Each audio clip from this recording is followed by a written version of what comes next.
නමෝ තස්ස භගවතු අරහතු සම්මා සම්බුද්දස්ස නමෝ තස්ස භගවතු අරහතු සම්මා සම්බුද්දස්ස නමෝ තස්ස භගවතු අරහතු සම්මා සම්බුද්දස්ස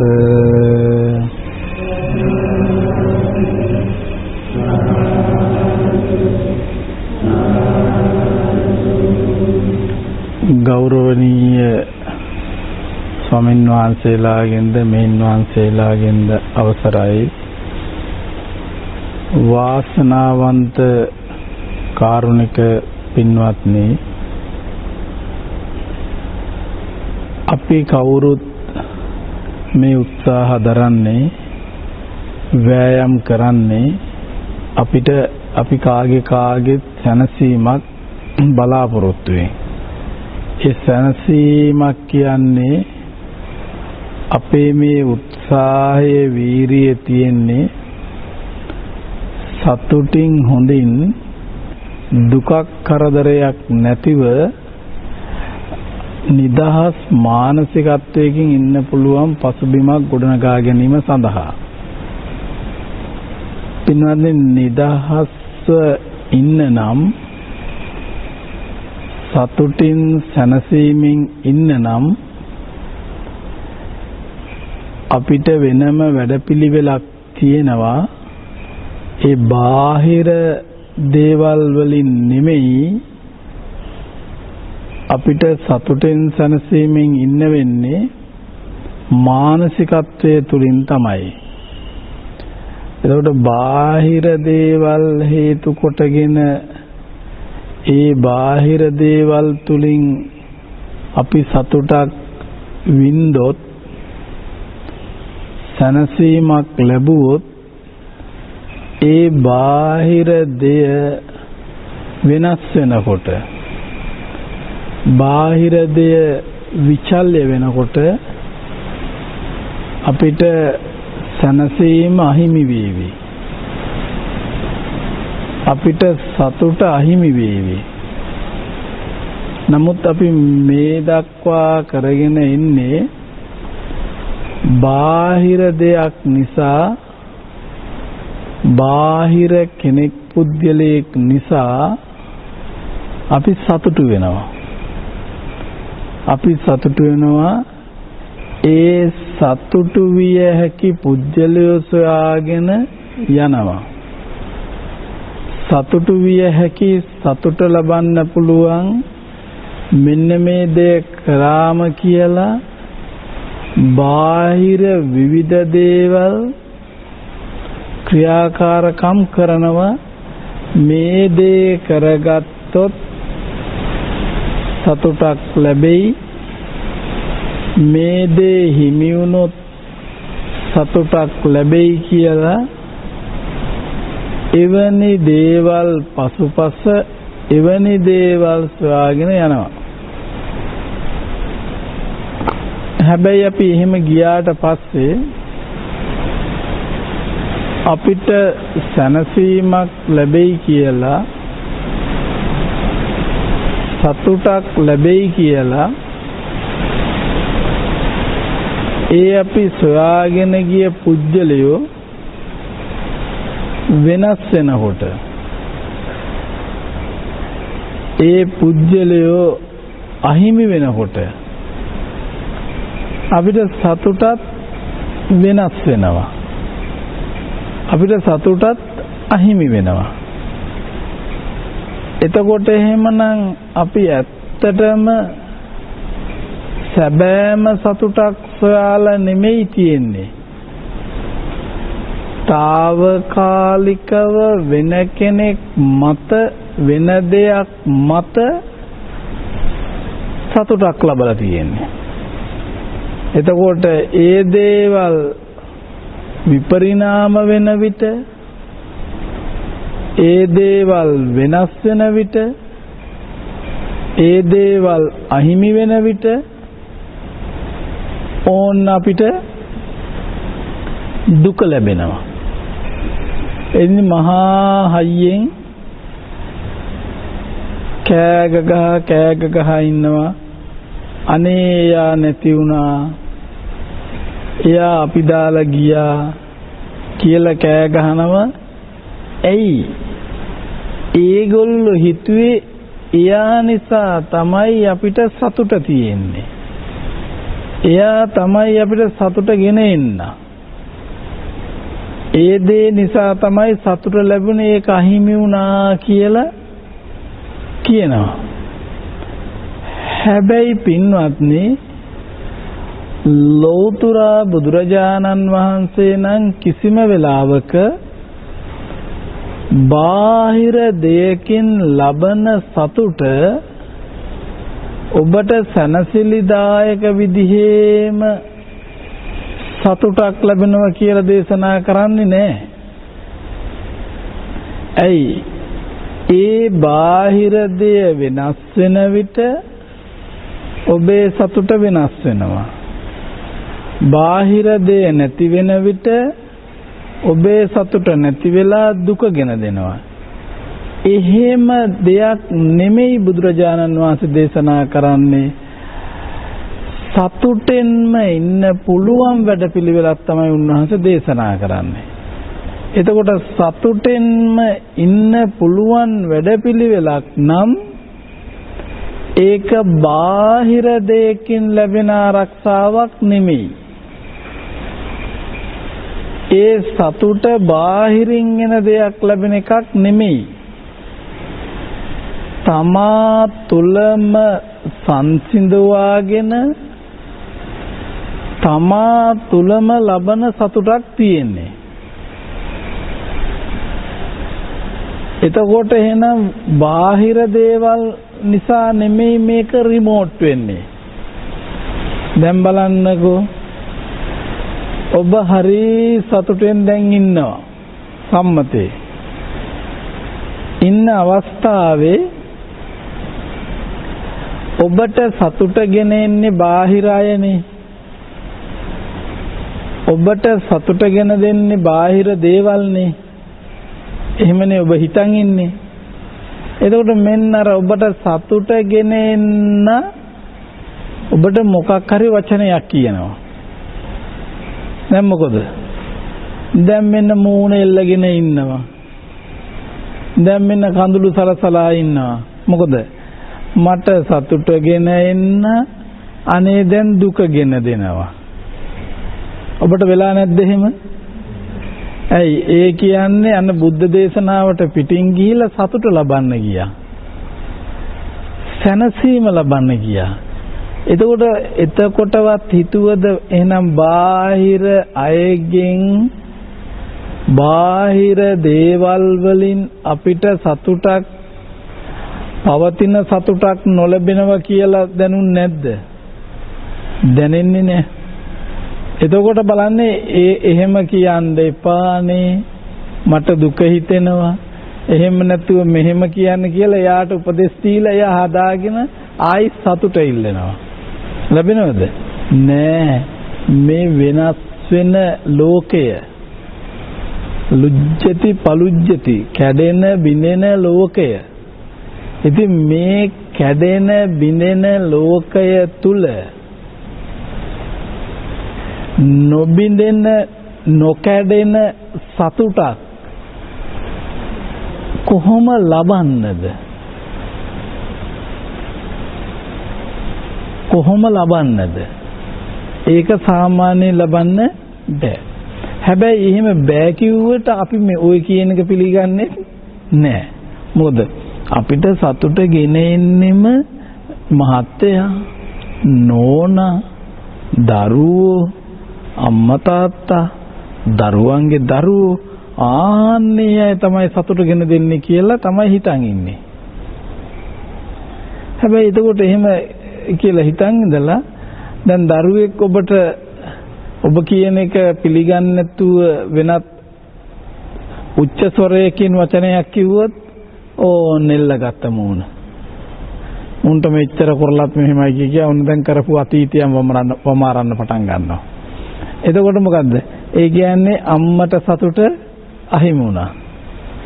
දැන් පුදුම වැඩේ කියන්නේ ඔබේ සතුට පින්වත්නි බාහිර කෙනෙකුට අහිමි කරන්න බැරිද? මම අහන්නේ දැන් ඔබට සතුටක් සැනසීමක් තියෙනව නෙවෙයි. දැන් මම අහන්නේ ඔබේ සතුට වෙන කෙනෙකුට නැති කරන්න බැරිද? බැරිද? බැරිද? අනේ පුළුවන්. ඔබට දුක වෙන කෙනෙකුට වෙනත් දෙන්න බැරිද? අනේ ඔබට පුළුවන්. ඇයි? දැන් ඔබට කවුරු හරි කෙනෙක් දොස් කිව්වේ හැටි මොකද වෙන්නේ? අනේ ඔන්න දුක ගත්තා. කවුරු හරි කෙනෙක් හොඳ කිව්වොත් ඔන්න සතුටු වුණා. එතෙන්දී එහෙනම් ඔබේ දුක සතුට තියෙන්නේ බාහිරින් එන උත්තේජ මත නේද? ඔබේ දුක ලැබෙන්නේ සතුට ලැබෙන්නේ බාහිරින් ලැබෙන උත්තේජය මත. උත්තේජය කියන්නේ දැන් ඒ කියන්නේ බාහිරින් ලැබෙන එන ශක්තිය මත. ඒක තමයි ඔබේ සතුට දුක තියෙන්නේ. එහෙනම් ඔබේ සතුට ඔබේ දුක ඔබට ඕන විදිහට පවත්වා ගන්න බෑ. ඇයි? කවුද රිමෝට් එක? අර බාහිර අය. දැන් ගෙදර නෝනට මහත්තයට පුළුවන් දුක දෙන්න. මොනවා හරි එකක් කිව්ව හැටි එල්ලගත්තා. හැබැයි එහෙම එකක්ද බුදුහාඳුරු දේශනා කරන්නේ? ඇයි ඇත්තටම ඔබ එහෙම වෙන්නේ ඇයි? ඔබ පුද්ගලවාදී වෙලා. ඔබ හිතන්නේ මෙයාලගෙන් තමයි මට සැනසීම ලැබෙන්නේ.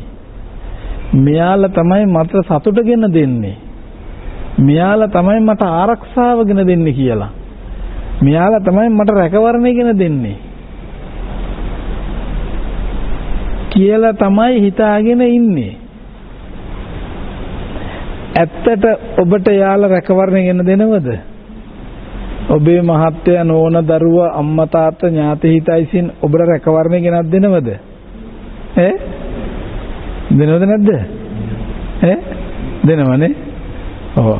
එහෙම දෙනවා කියන තමයි හිතන්නේ. එහෙනම් මොකද්ද ඒ රැකවරණය? අර ඉතින් ගෙදර ඉන්නව නම් ඔහේ ඉතින් අර කොහේ හරි එකතු වෙලා දෙන්න හැක යයි ඉතින්.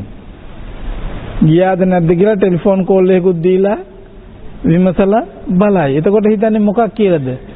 ලාමක ඔබ හිතනවා අනේ මට රැකවරණයේ පිණිස මගේ ආරක්ෂාව පිණිස පින්වත්නි මිනිස්සෙක් වෙලා මනුසත් ලෝකේ ඉපදුණු ඔබට සාමාන්‍යයෙන් රැකවරණයක් තියෙනවා රජයෙන්. ඕනම රටක රාජ්‍ය රැකවරණයක් තියෙනවා. හැබැයි ඒ තියෙන්නේ මේ සතර මහා ධාතු කය තියෙනකන් විතරයි. ඕකට තව කාගේවත් රැකවරණයක් පතන්න විශේෂ අවශ්‍යතාවයක් ඇත්තේ නෑ. අපිට රැකවරණය අවශ්‍ය නම් අවශ්‍ය ඇත්තටම සැබෑ රැකවරණයක්. දැන් අපි දැන් ඔබ මෙතන ඉන්නවා. කය බිඳිලා මැරෙනවා. සතර පායට යනවා. දැන් දෙනවද මහත්ය රැකවරණය? දෙනවද? දැන් නෝන රැකවරණය දෙනවද? දැන් ඔබ ගිහිල්ලා ඉපදුනා මුවෙක් වෙලා. ඊට පස්සේ කොටියෙක් එලවනවා දැන් පාරේ. ඔයගොල්ලෝගේ පසුපස එලවනවා. එතෙන්දී අල්ලගෙන කඩාගෙන කනවා අල්ලගෙන. දැන් මොකද කරන්න වෙන්නේ? කෝ රැකවරණේ කියලා එදා මනුස්ස ලෝකෙද්දී හිටපු අය රැකවරණ දීලාද ඔබට? ඇත්තටම රැකවරණ දීලාද? දැන් මනුස්ස ලෝකෙද්දී එහෙම කඩාගෙන කන්න කෙනෙක් හිටියේ නැහැ. දැන් එතෙන්දී රැකවරණ දුන්න නම් අද මෙහෙම කඩාගෙන කන්න තැනකට අපි එන්නේ නෑ පින්වත්නි. එහෙනම් ඇත්තටම අපි හිතුවට අපිට සැබෑ රැකවරණයක් ලැබිලා නෑ. අපිට සැබෑ රැකවරණයක් ලැබිලා නෑ. සැබෑ රැකවරණයක් ලැබුණා නම් අපිට අපි සතර අපාය උප්පත්ති ලබන්නේ නෑ. ඇයි එහෙනම් මෙතනින් රැකවරණය ලැබුණා නම් අපිට හේ ගිහිල්ලා අරාජික වෙන්න අන්ත අසරණ වෙන්න වෙන්නේ නැහැ. එහෙනම් අපි මේ රැකවරණය කියලා හිතන් තියෙන්නේ අපි මේ පොදු මේ වැඩ කටයුතු ටිකක් කරන එකේදී විතරයි මෙතෙන්දී විතරයි. අනේ පිටින් දැන් මෙතෙන්දී නම් ඇත්තම ගත්තන් කෝල් දිදී කතා කරනවා කෑවද ඉන්නවද ලෙඩ වෙලාද ඔය සේරම. දැන් ඕගොල්ලෝ දැන් ඔයාලගේ ඥාතියා දැන් හදිස්සියේ හිටපු ගමන් මැරුණා. දැන් ගිහින් සතර පාය ඉපදිලා. දැන් ටෙලිෆෝන් කෝල් එකක් දෙනවද? කෑම කෑවද? කොහොමද කියලා දෙනවද? නෑනේ. බලන්නකෝ ස්වභාවය. එතකොට එහෙනම් අපි සැබෑ රැකවරණයක් තමයි අරමුණු කරගෙන කටයුතු කරන්න ඕන පින්වත්නි. එහෙනම් මේ මන් දැන් කියන්නේ මොකද්ද? බාහිර පුජ්‍යලයන්ගෙන් බාහිර තියෙන වස්තුන් වලින් අපිට රැකවරණයක් ලැබෙන්නේ නෑ පින්වත්නි. එලෙස රැකවරණය ලැබුණොත් අපිට ඒක ලැබෙන්නේ ඒ පුජ්‍යලය අපි හිතමු සම්මතය කියලා. ඒ පුජ්‍යලයේ ඉන්නකන් විතරයි. එලෙස සතුටක් ලැබුණොත් ලැබෙන්නේ අපිට ඒ පුජ්‍යලයේ ඉන්නකන් විතරයි. හැබැයි හිටියත් වෙනස් වුණොත් එයා අපේ සතුට වෙනස්. හිටියත් අපිට අපෙන් ඈත් වුණොත් එතෙන්දී අපේ සතුටත් ඈත් වෙනවා. එහෙම දෙයක් වෙන්න පුළුවන්ද? එහෙම දෙයක් නෙමෙයි බුදුහාමුදුරු දේශනා කරන්නේ. බලන්නකො ස්වභාවය. දැන් පින්වත්නි නිගන්ඨයෝ භාග්‍යවතුන් වහන්සේ ළඟට ගිහිල්ලා කියනවා සැප විඳලා සැප ලබන්න බෑ. දුක් විඳලා තමයි සැප ලබන්න ඕන. කවුද ඔක කියන්නේ? නිගන්ඨයෝ. ගිහිල්ලා භාග්‍යවතුන් වහන්සේට කියනවා සැප විඳලා සැප ලබන්න බෑ. සැප විඳලා සැප ලබන්න බෑ. දුක් විඳලා තමයි සැප ලබන්න ඕන. කාගේ ප්‍රකාශයක්ද? නිගන්ඨයන්ගේ.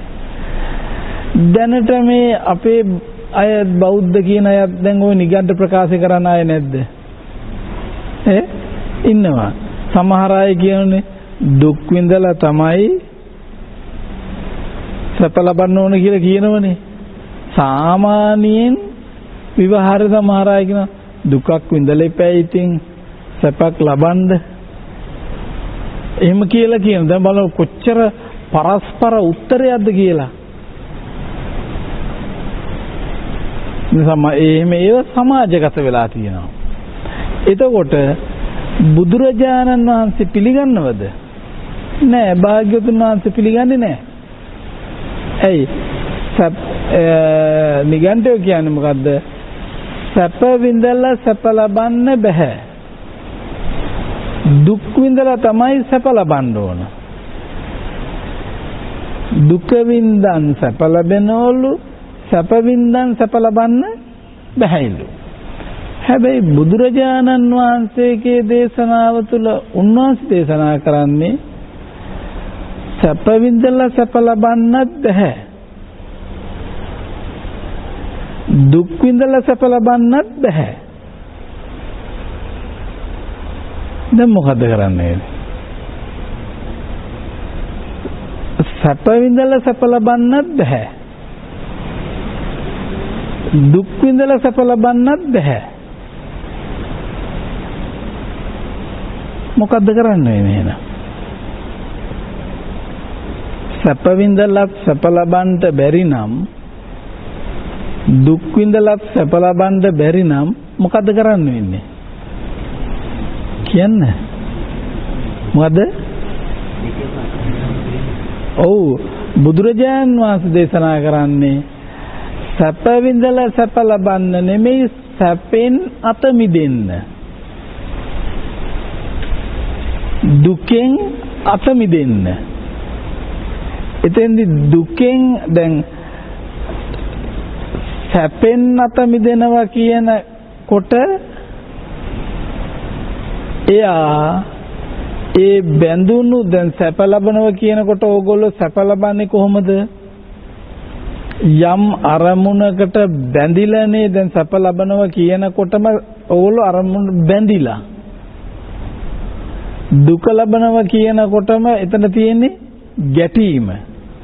එතකොට එහෙනම් බුදුරජාණන් වහන්සේ දේශනා කරනවා මහණෙනි සැප ඒකාන්තයක්, දුක තවත් අන්තයක්. ඔය දෙකම අතහැරලා මැදුම් පිළිවෙතට එන්න. ඒ කියන්නේ මොකද?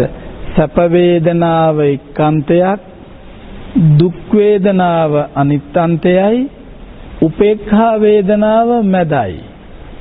ඒ කියන්නේ මොකද? මධ්‍යම ප්‍රතිපදාවයි.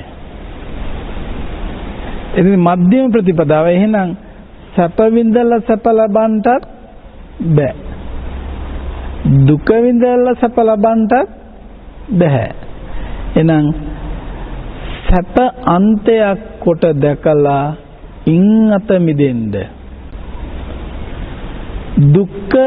දුක් වේදනාව අන්තයක් කොට දැකලා ඉන් අත මිදෙන්න. උපේක්ඛා වේදනාව තමයි මධ්‍යම තියෙන්නේ. ආන්නේ නම් අන්නෙතෙන්ට හිත පවත්තන්න ඕන. එතකොට ඒ උපේක්ඛාව කියන තැන එතන වැරදි විදිහට හිතන්න එපා. ඇහැට රූපයක් ස්පර්ශ වුණාට පස්සේ අපිට වේදනාවක් ඇති වෙනවා. ඒ ඇතිවන්නා වූ වේදනාව එක්ක සැප වේදනාවක්, එක්ක දුක් වේදනාවක්, එක්ක උපේක්ඛා වේදනාවක්.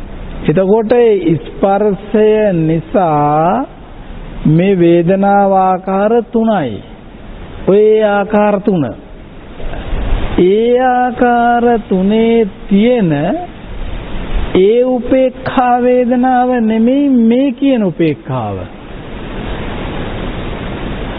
දැන් ඔබට හිතේ සැප වේදනාව එක්කාන්තයක්, දුක් වේදනාව අනෙක්කාන්තයයි, උපේක්ඛා වේදනාව මැදයි කියනකොට හිතේ එනං මධ්‍යම ප්‍රතිපදාව කියලා කියන්නේ සැපත් නැති දුකත් නැති ඒ දෙක අතර එක කියලා. ඒක නෙමෙයි උපේක්ඛාව කියන්නේ. ඒක සැප වේදනාවේ උපේක්ඛාවේ දෙක අතර මැද එක. ඒකත් වේදනාවක්. එනි ඒකත් අතහරින්න ඕන. ඒකත් අතහරින්න ඕන. සැප වේදනාවත් අතහරින්න ඕන. දුක් වේදනාවත් අතහරින්න ඕන. උපේක්ඛා වේදනාවත් අතහරින්න ඕන. ඔය වේදනා තුනම ඇති උනේ ඇයි? ස්පර්ශය නිසා. ස්පර්ශය නිසා. එනි ස්පර්ශය නිසා තමයි මේ වේදනා තුනම ඇති උනේ. එතකොට ඔය වේදනා තුන, ඔය තුන් වේදනාවම අවබෝධ කරන්න ඕන, දැකලා නිදහස් වෙන්න ඕන. වේදනා ආකාර තුනම දැකලා ඒකෙන් අත මිදෙනකොට, අවබෝධ වෙනකොට අන්න හිත මධ්‍යස්ථ ස්වභාවයකට එනවා, මැදුම් පිළිවෙතට එනවා. මේක දැකලා අවබෝධයෙන් අන්නේන සතුට වේදනාවට කියන අන්න උපේක්ඛා වේදනා, උපේක්ඛාව මැදුම් පිළිවෙත. එතකොට ඔය කියන එකත් තේරුම් නැත්තම් කියන්නේ සැප වේදනාවක් හටගන්නේ ඇහැයි රූපයයි චක්කු විඥානයයි ස්පර්ශ වෙලා ඔන්න සැප වේදනාවක් හටගත්ත කියලා හිතන්නකෝ. ඒක දැන් ඔබට දරුව දකිනකොට සැප වේදනාවක් විදියට උනා කියන්නකෝ. එතකොට ඔය වේදනාව ඔබ සතුටු විදියට, සොම්නස් විදියට ඔබ විඳිනව නෙවෙයි. එතකොට ඔතන තියෙන්නේ මොකද්ද? රාගයක් නේද? රාග සිතක් නේද එතන තියෙන්නේ? ඔය රාග සිතක් තියෙනවා. ඒ කියන්නේ සැප වේදනාවක්. එතකොට ඔය සැප වේදනාව හටගත්තේ මොකක් නිසාද? ඇහැයි රූපයයි චක්කු විඥානයයි ස්පර්ශ වෙලා තමයි මේ සැප වේදනාව හටගත්තේ. එහෙනම් මේ සැප වේදනාව හටගත්තේ හේතු ගැටීම නිසා. හේතු ගැටීම නිසා හටගත්ත සැප වේදනාව. ඊටු ටික කියන්න මොකද? හේතු නිරුද්ධ වෙනකොට ඉබේම නිරුද්ධ වෙන්න ඕන. කිව් එක තේරුනේ නෑනේ. දැන් මම ඔබට ඔయిత සරල එකක් මීට සමගාමීව කතා මුලදී පටන් ගද්දි මම සම්මත වශයෙන් කිව්වේ යමෙක් සතුටු වෙන්න සැප ලබන්න අපි දුමු කවුරු හරි කෙනෙක් එක්ක දැන් අපි දුමු කෙනෙක් ඔන්න තව කෙනෙක් එක්ක යාළු සම්බන්ධයක් ඇති කරගන්නවා. අනේ මේ සතුටින් ඉන්න. කවුරු හරි කෙනෙක් දැන් ඔන්න එයා විවාහ කරගන්නවා. ඊට පස්සේ මොකද කියලා කිව්වොත් අනේ සතුටින් ඉන්න. ආරක්ෂාවට කියලා. හැබැයි දැන් ඔන්න එතකොට එයා සතුටෙන් ඉන්නේ අර පුජ්‍යලය හේතු කොටගෙන නේද? එතකොට ඒ පුජ්‍යලය නැති වෙනකොට මොකද වෙන්නේ? මෙයාට ඒ පුජ්‍යලය නැති වෙනකොටම ඒ පුජ්‍යලය නිසා හටගත්තා වූ යම් සොම්නසක් ඇද්ද? ඒ සොම්නස මොකද වෙන්නේ? නැති වෙනවා. අරය නැතිවීම නිසා. මොකද ඒක එයා නිසා තමයි මෙයාට සනසීමක් ලැබුණේ. එයා නැති වෙනකොට මෙයාගේ සනසීම ඉබේම අහිමි වෙනවා. එතකොට මම ඔබට දැන් කියන්නේ නිගණ්ඨයෝ භාග්‍යතුන් වහන්සේට කියනවා සැප විඳලා සැපක් ලබන්න බෑ. දුක් විඳලා තමයි සැප ලබන්න ඕන කියලා. ඒක මේ නිගණ්ඨයන්ගේ ප්‍රකාශය. හැබැයි බුදුරජාණන් වහන්සේ දේශනා කරන්නේ අපිට කොහොමද? සැප විඳලා සැපක් ලබන්නත් බෑ. දුක් විඳලා සැපක් ලබන්නත් බෑ. සැපක් ලබන්න නම් මේ සැපෙනුයි දුකෙනුයි අත මිදෙන්න ඕන. එතකොට ඔබට එන්න පුළුවන් සැපෙනුයි දුකෙනුයි අත මිදෙනවා කියනකොට එහෙනම් උපේක්ඛාව නේද කියලා. ඔව් උපේක්ඛාවක් තමයි මම ඔබට කිව්වේ. ඒ උපේක්ඛාව ඇහෙන් රූපයක් දැකලා ඔබ සතුටු වෙනවා. වේදනාව සැප. රාගය තියෙන්නේ. ඇසෙන් රූපයක් දැකලා ඔබ දුකටපත් වෙනවා. ද්වේෂය තියෙන්නේ. එතකොට ඇහෙන් රූපයක් දකිනවා සැපකුත් නැහැ දුකකුත් නැහැ ලොකුවට සැප දුක මිශ්‍රව තියෙන මධ්‍යස්ථ එකක්. එන්නේ ඒකට කියනවා මොකද්ද? උපේක්ඛා වේදනාව. උපේක්ඛා වේදනාව. එතකොට අන්න බුදුරජාණන් වහන්සේ දේශනා කරන්නේ මහණෙනි මේ සැප වේදනාව එක අන්තයක් දුක් වේදනාව තවත් අන්තයක් උපේක්ඛා වේදනාව මැදයි මධ්‍යම ප්‍රතිපදාවයි මැදුම් පිළිවෙතයි. එතෙන්දී ඒ උපේක්ඛා වේදනාව කියන්නේ එතන මධ්‍යම ප්‍රතිපදාවේදී දේශනා කරන උපේක්ඛා වේදනාව කියන්නේ ඇහෙන් රූපයක් දකින විට ඇති වෙන සැප වේදනාවවත් දුක් වේදනාවත් ඒ දෙක අතර ඇති වෙන සැපයි දුකයි මිශ්‍ර වේදනාව නෙමෙයි. ඒ උපේක්ඛා වේදනාව කියලා කියන්නේ මෙන්න මේකයි හොඳට මතක තියාගන්න. ඒ උපේක්ඛා වේදනාව කියන්නේ මේ ඥානවන්ත පුජ්‍යලයා මේ බුද්ධිමත් පුජ්‍යලයා බලනවා සැප වේදනාවක් හටගත්තා. ඉතින් මේ සැප වේදනාව කෙලෙසද කොහොමද හටගත්තේ? සැප වේදනාව හටගත්තේ දැන් අපි උදාහරණයකට හිතමු ඔබේ දරුවා එනවා කියලා දකින්නකොටම ඇහැයි රූපයයි ස්පර්ශ වෙනකොටම හිතට සතුටක් ගෙන දෙනවනේ. සොම්නසක් ගෙන දෙනවනේ. සැප වේදනාවක් නේ. එක සැප වේදනාවක්. එතකොට ඔබට ඒ සොම්නස දැන් අපි හිතමු අම්මා දැක්කා ස්ටෝප්පුවට ගියාට පස්සේ අන්න ගේට් එක අරියෙන් ඈතින් පුතා එනවා. ඉතින් අම්මා සිනහා මුසු මූණෙන් ප්‍රසන්න විදියට ඉක්මනට ගෙට ගිහිල්ලා කේතලේ ලිපේ තියනවා. කිරිපිටි එකක් දරුවට හදලා. තාත්තගේ ඇතුළේ ඉඳලා බලන් ඉඳලා මොකෝ ඔයා hina වෙන්නේ? සතුටෙන් මොකද කියලා. අනිත් ගුණ අන පුතා එනවා. එතකොට දැන් අම්මට සොම්නසක් ලැබුණා. සැප වේදනාවක් ලැබුණා. දැන් අම්මේ සැප වේදනාවේ සැපවත් වෙනවා. දැන් අම්මට ඒ දැන් සැප වේදනාව ආවේ මොකක් නිසාද? අර පුතා කියන ඒ රූපේ නිසා ඒ රූපයයි ඇසයි චක්කු විඥානය ස්පර්ශ වුණා. ආන්නේ හේතු ස්පර්ශ වුණු නිසා පුතා කෙනෙක් දැක්කා. දකින්නකොට මගේ පුතා තමයි ඒ කියලා හිතුණා. ආන්න ඒක නිසා සතුටක් ආවා. ඒක දැන් මට දැන් කියන්න ඕන ඒ අම්මට සතුට ලැබුණේ අර පුතා දැක්ක කියන ඇහැයි රූපයයි ස්පර්ශ වීම නිසා නේද මේ සතුට ආවේ? මේ ඉස්සෙල්ලා ඒ සතුට තිබ්බේ නැහැ නේද? නෑ. එහෙනම් ඒ අම්මට සතුට ආවේ අන්න ඇහැයි රූපයයි චක්කු විඥානයයි ස්පර්ශය නිසා තමයි සතුට ආවේ. එතකොට එහෙනම් දැන් අන ඥානවන්ත වෙන්න ඕන. දැන් සතුට ආවා.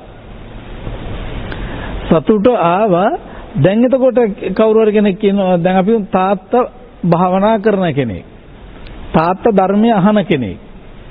සාමාන්‍ය ධර්මයක් අහන සාමාන්‍ය භාවනාවක් කරන කෙනෙක් කියනවා. තාත්තා අයියෝ සතුටු වෙන්න එපා ඕක අතාරින්න. සතුටු වුණොත් ඕක රාග හිතක්. අයියෝ ඕක කෙලෙස්. ඔය කර්ම. ඔය නිසා ඕක අතාරින්න ඕකල්ලන්න එපා නෝන කියලා කියයි. එතකොට නෝන මොකද නා එහෙනම් ඒක ගැන හිතන්නේ නැතුව ඉන්නවා. ඒක අතෑරලා දාලා ඉන්නවා. දැන් එතකොට ඒ නෝන මේකේ යථාර්ථය දැකලාද? මේකේ අවබෝධයකට ඇවිල්ලාද? එතෙන්දි ඒ නෝන ඒ සැප වේදනාවේ මධ්‍යස්ත වෙනවද? සැප වේදනාවේ උපේක්ඛා වෙනවද?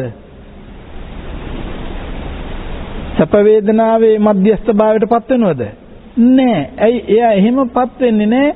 එයා හිතනවා අයියෝ මේ සැප වේදනාව හිතුවොත් ඇත්තනේ ඉන්නා.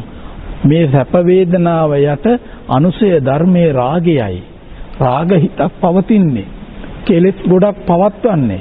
කර්ම ගොඩක් පවත්වන්නේ. අයියෝ මේක හොඳ නෑ කියලා දැන් අතාරිනවා. හොඳයි. අතාරිනවා. හැබැයි අවබෝධයෙන් නෙමෙයි. ධර්මය තුල අවබෝධයෙන් නෙමෙයි. කරපු වැඩේ හොඳයි. එයා ඒ අතහැරියේ ඒක හිතුවේ නෑ. අතහැරියා. කර්ම කෙලස් කියලා අතහැරියා. හොඳයි. එයා ඒ අතහැරපු එකෙන් එයාට කුසලයක් නෙමෙයි පිනක් ලැබෙන්නේ. පිනක්. ඒක පුණ්‍ය කර්මයක්. ඒ කරපු වැඩේ හොඳයි පුණ්‍ය කර්මයක්. ඇයි පුණ්‍ය කර්මයක් එතන උනේ? ඇයි මෙයා අවබෝධයකින් නෙමෙයි. මෙහෙම හිතුවොත් මට හානි කරයි. ඒ නිසා මම ආරක්ෂා කරන්න මම ඒක හිතන්නේ නැහැ. මම රකින්න මම ඒක අතෑරියා. මං කියන එක තේරෙනවද? හැබැයි බුදුරජාණන් වහන්සේ දේශනා කරන ඔන්න ඥානවන්ත කෙනා වෙනකොට ඊටත් වඩා තා පියවර කීපයක් ඉස්සරහට එනවා.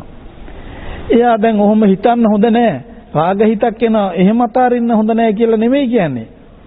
මට මේ මෙන්න පුතා දැක්කා. ඇහැ රූපය ස්පර්ශ වුණා. මෙන්න මගේ දෙක ස්පර්ශ දකින්නකොට මෙන්න හිතේ සතුටක් ඇති වුණා.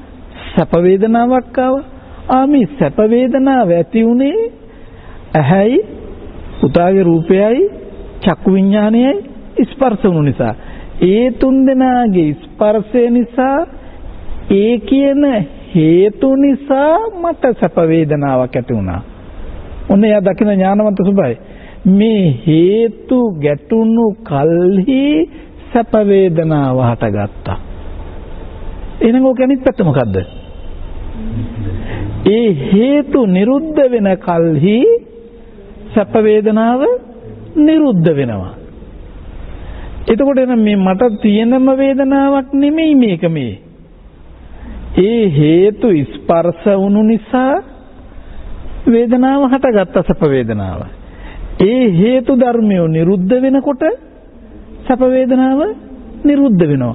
අනේ එහෙනම් මේක මට අයිති සැප වේදනාවක් නෙමෙයි. මේක මම කොට මගේ කොට මගේ ආත්මය කොට ගත යුතු වේදනාවක් නෙමෙයි. අර හේතු ඇතිකල්හි හටගන්නේය, හේතු නිරුද්ධ වන විට නැතිවන්නේය. අන්න එතෙන්දී ඔන්න ඔය ඥාණයට එනවා. ඔය ඥාණයට එනවා. ඔය යථාභූත ඥාණයට එනවා. සත්‍ය විදියටම දකින්න, ඇත්ත ඇති හැටියෙන්ම දකින්න. මේක තමයි සම්මා දිට්ඨිය. එතකොට එහෙම දකිනකොටම මෙයාට දුරු කරන්න එකක් ඇත්තේ නෑ. මෙයා පවට බයේ නෙමෙයි මේක කරන්නේ. සසර යනවට බයේ නෙමෙයි. සසර දුකයි අයියෝ සසර යනවට නෙමෙයි මෙයා මේක කරන්නේ. මේකේ ඇත්ත දකින්නවා. මේ ඇත්ත. ඇයි? ඇහැයි රූපයයි ස්පර්ශ වීම නිසා තමයි මට මේ සැප වේදනාව වෙන්නේ.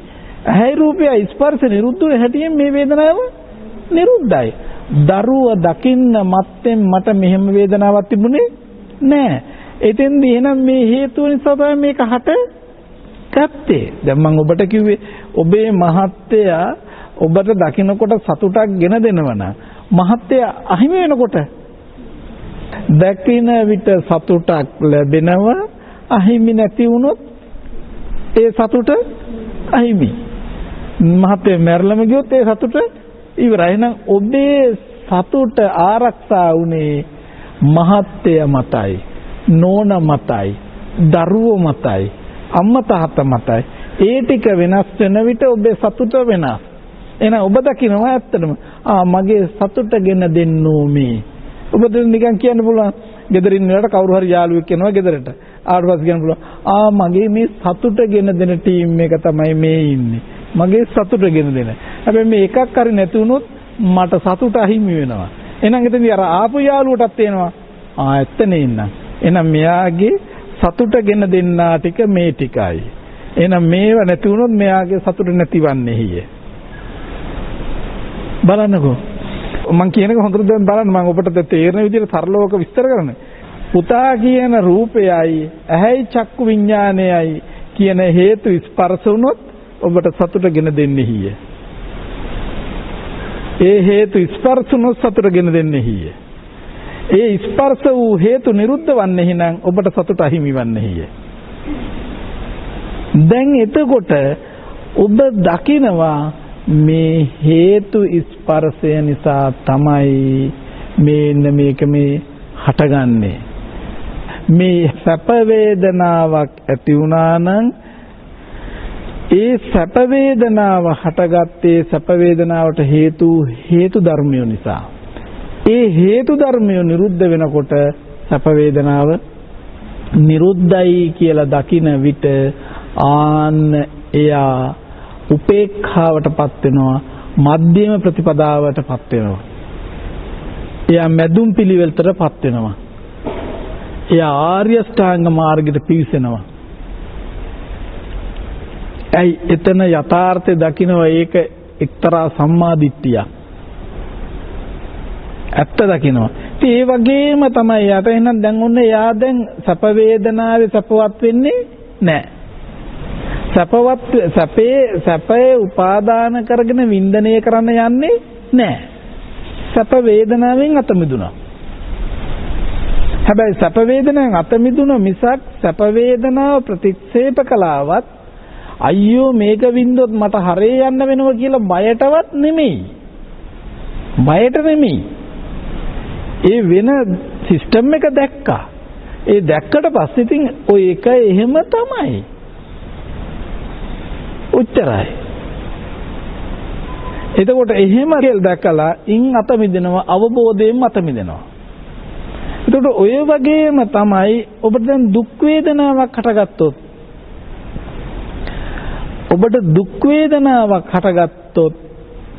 දැන් අපි හිතමු මෙහෙම දෙයක්.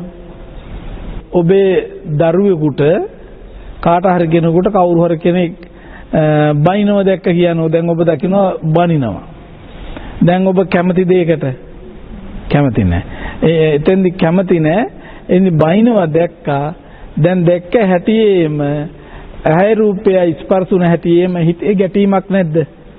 ගැටීමක්. දැන් ওই ගැටීම අනුව මනස පවත්වනවා කියනකොට දුක් වේදනාව පවත්වනවද නැද්ද? පවත්වනවා. එතකොට දැන් අන්න ඔබ දැන් දකින්නවා ඔබට නුවණ තියෙනවා නම් මට මේ දුක් වේදනාවක් හටගත්තා. දෝමනස්ස හිතක් පහළ වුණා. දැන් මේ දෝමනස්ස සිත පහළ වුණේ දරුවට අරයා බනිනවා කියලා දැක්කම. ඒක දැක්කා. ඒ බනින ස්වභාවයක් දැක්කා. ස්වභාවය දැක්කට පස්සේ අන්න ඇහැ රූපය ස්පර්ශ වීම නිසා ඒකට අදාළ ස්පර්ශ වීම නිසා මෙන්න දුක් වේදනාවකට ගත්තා. නැත්තම් කනයි ශබ්දයයි ස්පර්ශ වීම නිසා බයින ශබ්දය වුණා නම් ශබ්දය ඇහිලා හරි මෙන්න දුක් වේදනාවකට ගත්තා. එතකොට මේ දැන් එයා දකිනවා මේ දුක් වේදනාව මීට පෙර තිබුණේ නෑ. මේ දුක් වේදනාව මෙතනින් අනාගතයට යන්නත් පුළුවන්ද බැරිද? පුළුවන්ද බැරිද? බෑ. මක් නිසාද? ඒ හේතු ගැටුණු නිසා තමයි මේ ස්පර්ශය ඇති උනේ. ඒ හේතු කොටගෙන තමයි මේ දුක් වේදනාව හට ගත්තේ. එහෙනම් ඒ හේතු ගැටුණු නිසා හටගත්ත ඒ හේතු නිරුද්ධ වෙනකොටම මේ දුක් වේදනාව ඉබේම නිරුද්ධයි. එතකොට මේක අතීතයේ තියබිලා ආපු එකක් නෙමෙයි. මෙතනම හේතු ස්පර්ශ වෙන විට මෙතනම හටගත් එක. මේක අතීතේ ඉඳලාවත් නෙමෙයි. මේක අනාගතයට යනවත් නෙමෙයි. මෙතනම හටගෙන මෙතනම නිරුද්ධ වෙන ධර්මතාවයක් තියෙන්නේ. මේක නොදැක්ක නිසා තමයි මේක දුකගෙන දෙන එකක් විදියට දෝමනස්ස චිත්තයක් විදියට පරිහරණය කළේ. දුකගෙන දෙන එක. ඒ නිසා දැන් දකිනවා මේ දුක ඇති උනේ මේ දුක හටගත්තේ ආනර දරුවට බනිනව කියන ශබ්දය ඇහුණු නිසා. ඒ ශබ්දය ඇහුණු නිසා දරුවට බනිනව වගේ ශබ්දයක් ඇහුණ පිට කෙනෙක්. එතකොට ශබ්දය ඇහිලා ශබ්දයයි කරයි සෝත විඥානයි ස්පර්ශ වෙනකොටම මෙන්න දුකගෙන දුන්නා. දුකගෙන දුන්නේ මෙන්න මේ ස්පර්ශය නිසායි. ඒ ස්පර්ශය හටගත්තේ මෙන්න මේ හේතු නිසායි. ඒ හේතු නිරුද්ධ වෙන විට ස්පර්ශය නිරුද්ධයි. ස්පර්ශය නිරුද්ධ වෙන විට මොකද දුක් වේදනාව නිරුද්ධයි කියලා දකිනකොටම එයා දුක් වේදනාවෙත් උපේක්ඛා වෙනවා. එයා සැප වේදනාවෙත් උපේක්ඛා වුණා. එයා දුක් වේදනාවෙත් උපේක්ඛා වෙනවා. දැන් මධ්‍යස්ථයි. දුක් වේදනාවෙත් උපේක්ඛා වෙනවා.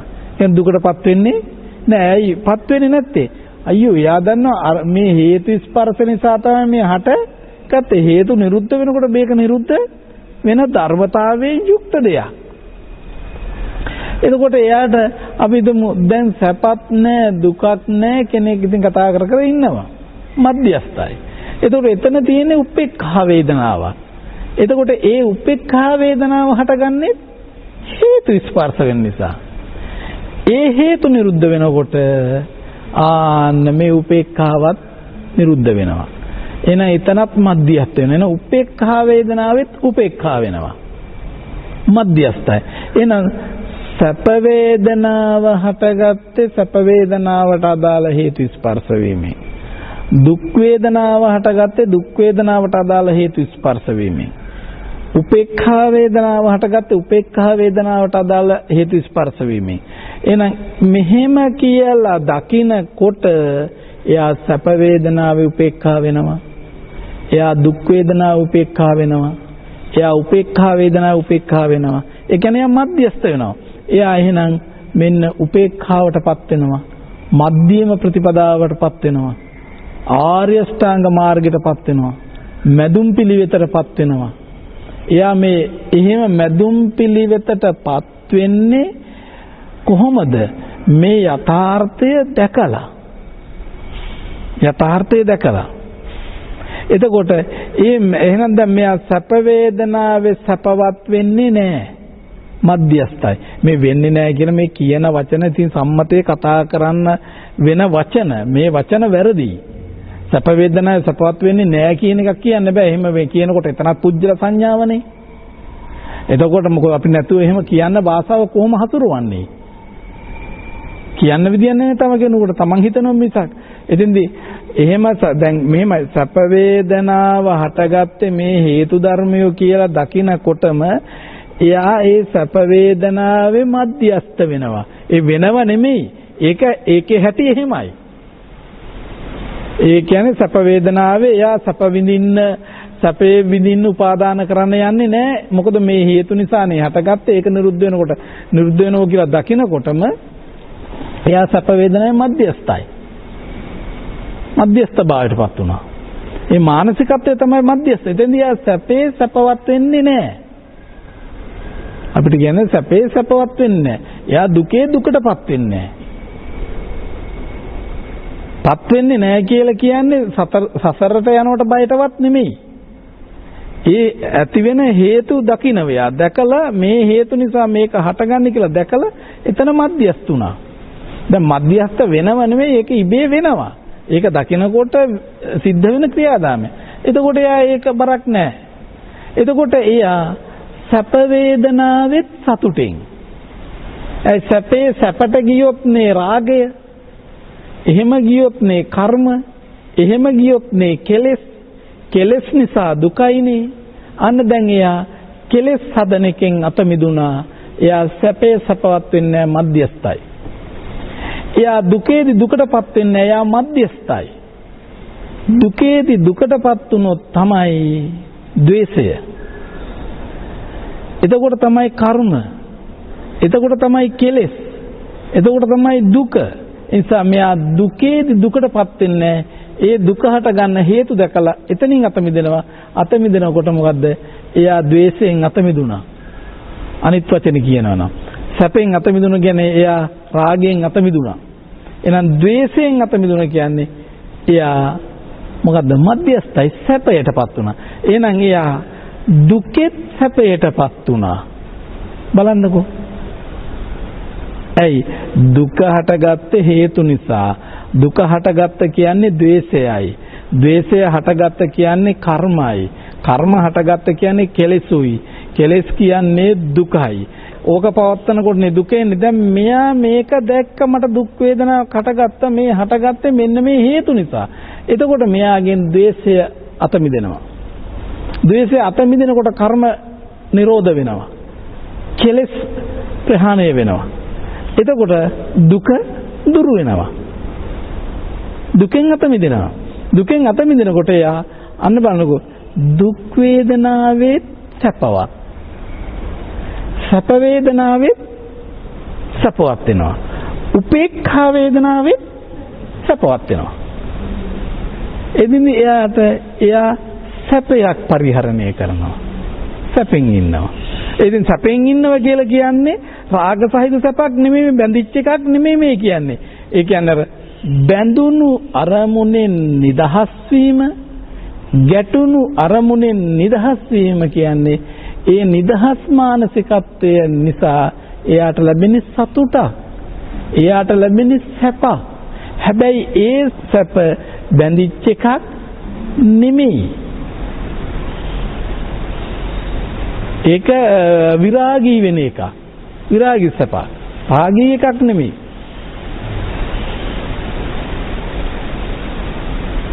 ඒ නිසා අන්න දැන් මම හිතනවා ඔබට තේරෙන්න ඇත කියලා මට හිතෙනවා. එතකොට අපි මේ සැප විඳින්නේ බාහිර දේවල් වලින් රිමෝට් වෙලා සම්මතේ. දුක් විඳින්නේ බාහිර දේවල් වලින් රිමෝට් වෙලා. එතකොට ඔබ දකින්න එහෙනම් අපිට ඒ වයින් නම් සැප එන්නේ දුක එන්නේ ඒව වෙනස් වෙනකොට අපේ සැප දුක වෙනස් වෙනවා කියලා දකින්න. එහෙනම් උතන ඔක මම සම්මත වශයෙන් ඒ කිව්වේ පරමාර්ථමය වශයෙන් ඇහෙන් යමක් දකින විට ඒකට සතුටු වුණොත් ඒක වින්දනය කරන්න ගියොත් සැප වේදනාව. ගැටෙනවා නම් ඒක වින්දනය කරන්න ගියොත් දුක් වේදනා. ඉතින් නුවණින් දකින්න මේ සැප වේදනාව හටගන්නේ කොහොමද කියලා. දුක් වේදනාව හටගන්නේ කොහොමද දකින්න. උපේක්ඛා වේදනාව හටගන්නේ කොහොමද දකින්න. දැකලා මධ්‍යස්ත වෙන්න. මධ්‍යස්ත වෙන්න. එතකොට සැනසීමෙන් ඉන්නවා. එතකොට සැප විඳලා සැප ලබන්න යන්නේ නැද සම්මතයේ තියෙන සැප විඳලා එක්ක සැප ලබන්න යන අය ඉන්නවා. නැත්තම් සමහර අය කියන්නේ දුක් විඳලා එපැයි සැප ලබන්න කියලා දුක් විඳිනවා. අනන්ත දුක් විඳිනවා.